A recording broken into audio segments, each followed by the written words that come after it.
You don't have time to be sitting on TradingView for 6 hours a day, and trust me, you probably don't want to. If you're looking to scalp the lower time frames, maybe the 1 minute or the 5 minute, you need to be looking at higher time frame candles like the 15 minute or the 1 hour time frame. And honestly, if you want to do that, you need to be dedicated and at your screen with no distractions. And it's just not reality. The majority of us maybe have busy lives or full-time jobs or families. And so it makes sense to trade higher time frame candles like the daily, the 12-hour, the 2-day using 1 hour execution. Once you're able to do this, you can come in, scan the markets maybe once, twice a day in 15 to 30 minutes and get into high probability trades like this 2.7R that played out perfectly on EURNZD. So it's about creating repeatable, scalable processes, but always trading high probability price action. So I want to run you through this top to bottom and show you why this was a very strong trade where price really had nowhere else to go. So I'm going to take this away and show you what I'm looking at. This is EURNZD. It's played out in the last few days. First thing to say, we want to trade the 1 hour time frame. So we're looking at 1 hour price action. But if you believe, or if you've been taught, or if you have any understanding that you can be profitable reading 1 hour price action in isolation, forget that notion. There is nothing to mark up here. Market structure, it does not exist. Fair value gaps, order blocks, they are only important in context of what I'm about to show you, which is all 1 hour price action really is 1 hour increments of higher time frame candles. So if you're able to read higher time frame candles, you are able to trade the 1 hour time frame. It is simple as that. And I want to show you. So as a trader that often executes on the 1 hour time frame, I like to trade the 12-hour candle, the daily candle, the 2-day candle in context of higher time frames. So if I want to trade this price action, I need to see and visualize what those candles are doing, how they're printing, what they're saying about what price wants to do next. So let me show you. I'm going to bring in the 12-hour candle. So what we're now looking at is 1 hour price action in context of higher time frame candles, starting with the 12-hour candle. And then it becomes so much easier. What happens when this candle prints? It manipulates its previous candle. So we see a range build. This is a range, a 12-hour range. Price, this is the high of the candle, it's the low of the candle, this is the open, and this is the close. What did that candle do relative to its previous candle? It ran the low and closed inside the previous candle's range.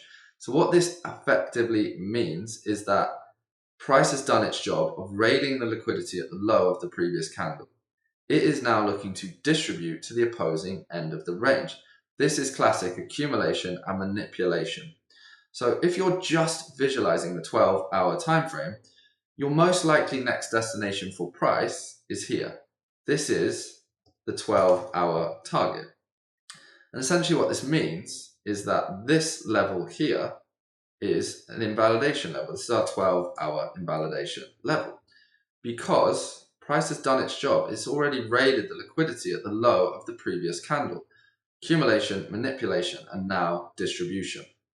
However, manipulation prints all day, every day, on every single time frame. You see this exact same thing happen here, where we built a range on the 12-hour time frame. Price closed inside the range. Yes, you get a bit of a bounce, but did we actually complete this? No.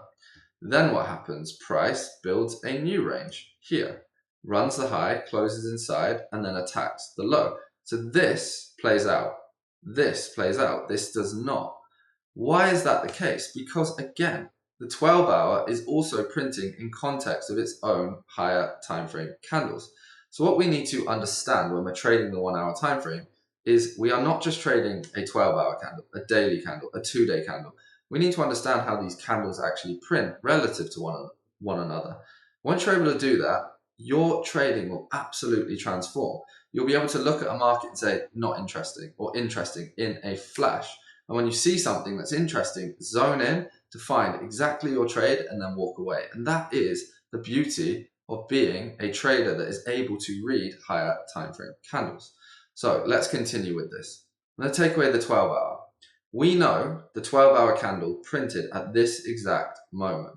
This is where price was at that exact time. Now let's bring in the daily candle. What we see is that the daily candle closed at the exact same point, because it's very simple. Two 12-hour candles create one daily candle. So if we bring this in, we had price build a range, manipulate a range, and close inside. In the context of a daily candle that built a range, manipulated the low of the range, and closed inside. Let me take away the 12-hour and show you this. Here it is. This is the previous daily candle. This is the high, the low, and this is the high. Right here, price runs lower, closes inside the range. So this level here is not just the 12-hour invalidation level, it's the daily invalidation level. Because price is already manipulated, there's no reason for price to re-manipulate.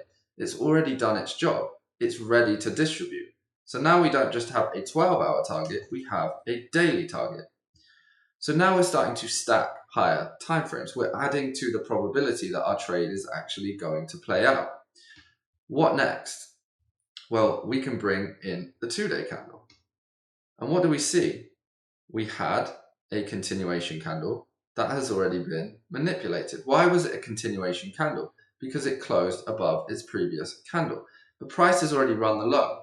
So there's nothing on the 2-day here that is opposing our trade. We haven't seen counter manipulation on the 2-day. We haven't seen anything from the 2-day that says we should not take this trade. And what we can do is just continue reading up the time frames. And I'm just going to save you the time. This was a higher time frame continuation all day long. We had the 12-hour continuing, the 12-month continuing, the 6-month continuing. So there really was nowhere else for price to go. Price had completed its manipulation of liquidity, and now it's looking to distribute. Then we come back to our actual execution.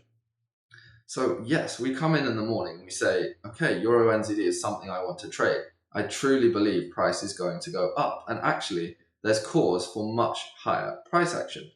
Now it's about just executing, and this is where you probably have seen this a million times. You're looking for order blocks, fair value gaps, breaker blocks, internal range liquidity, market structure, true market structure that you can trade. And this is where price respects that exact thing, because what we then see is this. New 12-hour candle opens. We get some sell-off and a shift, a bullish shift. What are we left with? An order block. So this is on the 1-hour time frame. Sell to buy, sell to buy. New fair value gap. Sell to buy into the order block. Sell to buy. Price respect, because it is ready. It's distributing. There is no new need to consolidate, to remanipulate. Price has done its job. It's ready to proceed higher. So then, where do we execute? Order block, you can cover the swing point, and you can trade either to the 12-hour, that's a 1.76-hour trade. You can trade 2-hour to the daily target, or you can read the higher time frames and accept price is probably going to run much higher. So then that comes down to how you want to trade. Do you want to trail your stop? Do you want to hold for much deeper targets? Do you want to take a fixed 2-hour? All of those are questions for another video. This is really just looking at how you come into the market, find high probability 1-hour setups, and know that it is clean price action that you can execute on. And you don't even need to do this yourself. Head over to candlerange.com. On Candle Range, I've literally mapped it so that you've got every single pair. You've got gold, you've got all your forex markets, Bitcoin. You can come in here and you can see what setups are active in the market. So if I want to look at daily candles, I want to look at those that have manipulated their previous candle. That is 2 filters. I can then look at what higher time frames are supporting, what higher time frames are threatening, and I can just click into these specific manipulations and see, are they high or low probability? It's as simple as that. Once you're able to do this and you're able to read higher time frame candles, you know exactly what's high probability and when to execute on the 1-hour time frame. So if you like this type of content, please subscribe to the channel, go and check out candlerange.com, and I'll see you on the next one.